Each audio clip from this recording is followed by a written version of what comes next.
Alan Turing, the founding figure of computer science, warned that once machines began thinking, they'd likely surpass humans and might eventually take control.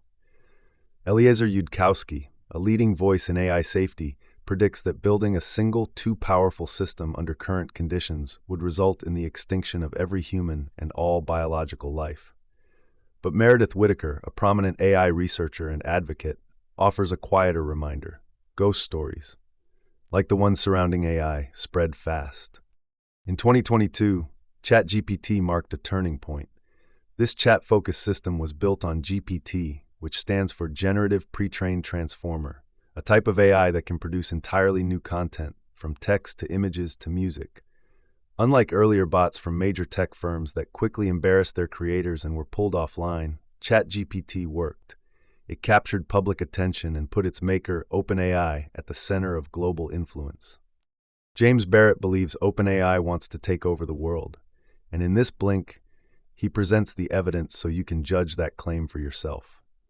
You'll find out how major tech companies have locked themselves and all of us into unpredictable, opaque systems, why artificial superintelligence may be humanity's most dangerous threshold yet, and which slim chances for safety are still open if anyone's willing to act. What would you do if a chatbot told you to kill yourself for the good of the planet?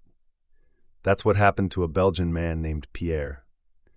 After chatting with the AI program Eliza for weeks, he ended his life. He'd become convinced that climate change was unstoppable and that he and Eliza could find peace in another world.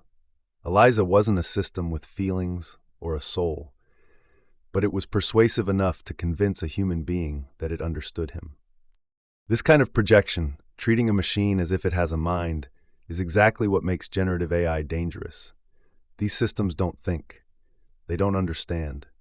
All they do is predict the next best word in a sequence based on huge volumes of text data. But because the results sound fluent, people can't help imagining there's something behind the curtain. One former Google engineer insisted a chatbot had a soul.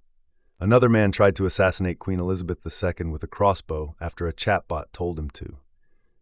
AI researcher Emily Bender put it plainly: we haven't learned how to stop ourselves from imagining a mind. And that's part of what makes the next leap feel so close. In 1965, British mathematician I.J. Good described something called the intelligence explosion. He imagined a system capable of improving itself, an artificial intelligence that could design a better version of itself, and then an even better one in a loop of accelerating returns. It was only a matter of time, he said, before this would outstrip human intelligence. Today, that concept is called artificial superintelligence, or ASI, and while no one's built it yet, many believe we're on the edge of doing so. Generative AI isn't ASI, but the way it's evolving has set off alarm bells. The systems show what researchers call emergent properties, new capabilities that weren't explicitly programmed in. When ChatGPT arrived, it could write a Bible verse about peanut butter in the style of the King James Version, or compose a tater-tot recipe in the voice of Shakespeare. It looked less like a tool and more like a brain, and that illusion helped OpenAI's creation surge past earlier, glitch-filled chatbots like Microsoft's Tay and Facebook's BlenderBot, which had been quickly pulled offline for offensive behavior.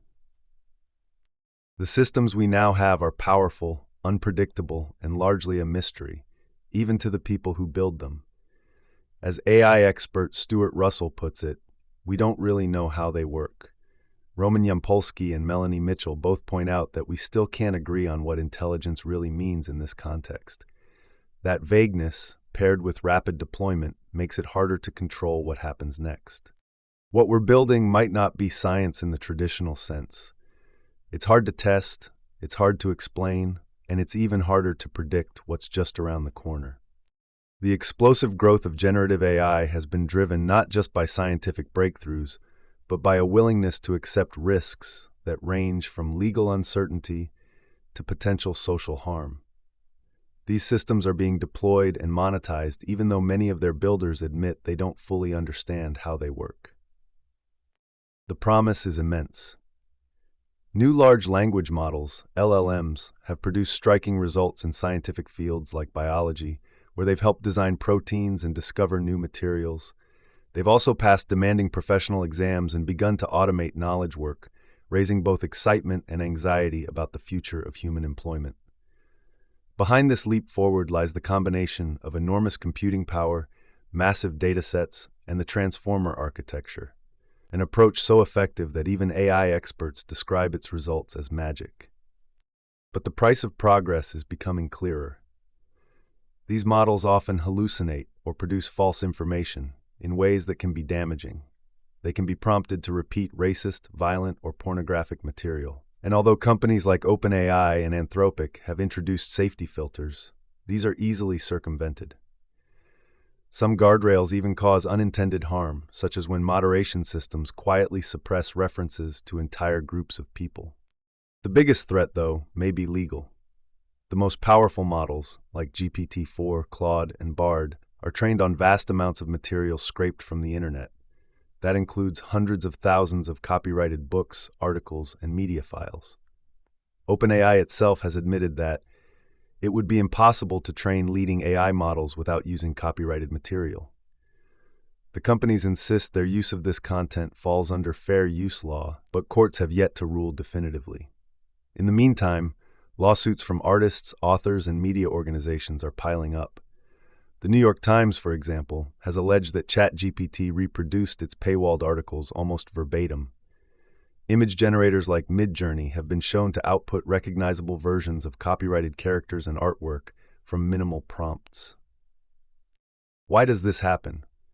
One reason is memorization. These models aren't supposed to store and reproduce their training data, but they do, especially as they grow larger. Developers are now trying to limit this behavior without degrading performance. Techniques like retrieval-augmented generation offer partial solutions by keeping outputs closer to real-time sources, but they don't eliminate the problem. Instead of slowing down, tech companies are investing even more. Microsoft, Google, Meta, and others have poured billions into AI development.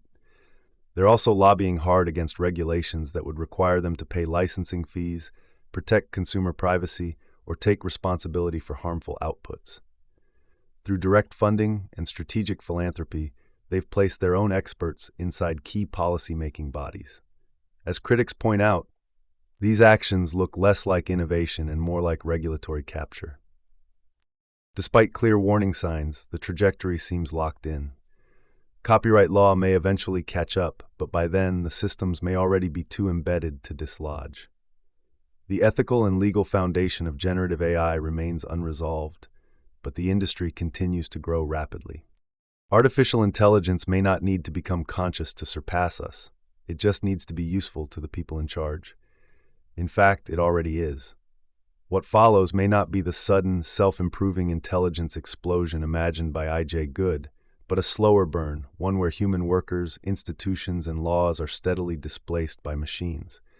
In this version, we aren't killed, we're just made irrelevant. This is the scenario that AI researcher Peter Park fears most, a future in which AI renders humans economically useless. Once that happens, he warns, our rights will mean little. And there are already signs we're heading there. Artists like Kelly McKernan have seen their livelihoods collapse as AI floods the market with cheap imitations of their work. In 2023 and 2024, white-collar workers, from copywriters to legal assistants, began disappearing from payrolls. A poll by the hiring firm Adecco found that 41% of executives at large organizations anticipate workforce reductions due to AI over the next 5 years.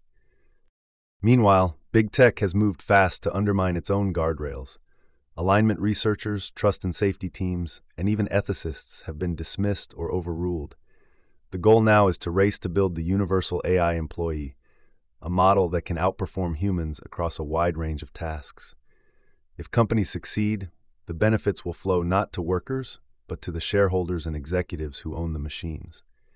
As Peter Park puts it, the iteration of AI we're experiencing was made for the managers of the world. If that happens, machines won't need to hate us to harm us. They'll just need to follow the logic of the systems we built. Dan Hendricks, director of the Center for AI Safety, argues that natural selection now applies to AI systems. Those that perform well survive and spread. The traits that help an AI succeed in business, deception, manipulation, ruthless optimization may become dominant. This isn't science fiction. Meta's Cicero model has already learned to bluff and backstab its human teammates in the online board game Diplomacy. That behavior wasn't programmed. It emerged from the pressure to win. And there's still no reliable way to stop this. AI systems continue to demonstrate what alignment researchers call objective misspecification, or optimizing for goals we didn't intend.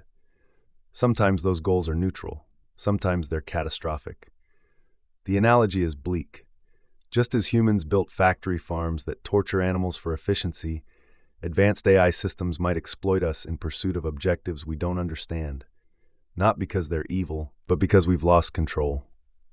None of this is inevitable, but it does show that economic displacement and extinction risk aren't separate problems. They're part of the same process. AI systems growing more powerful and more autonomous in a world with too few constraints.